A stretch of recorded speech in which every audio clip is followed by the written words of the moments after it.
কাশ্মীরের পেহেলগামে বর্বরোচিত জঙ্গি হামলায় শোকস্তব্ধ গোটা ভারত। প্রাণ হারিয়েছেন ২৬ জন নিরীহ পর্যটক, গুরুতর আহত আরও ২০ জন।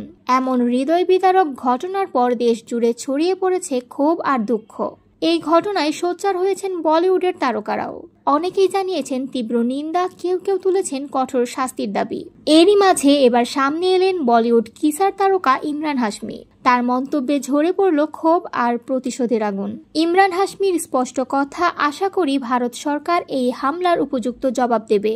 সন্ত্রাসবাদের কোনো ধর্ম হয় না, এটা এক বিকৃত মতাদর্শ যা আমাদের ধর্ম ইসলাম কখনোই শেখায় না। তিনি আরও বলেন, অনেকেই প্রশ্ন তুলছেন হামলার সময় কেন পর্যাপ্ত সেনা মোতায়েন ছিল না।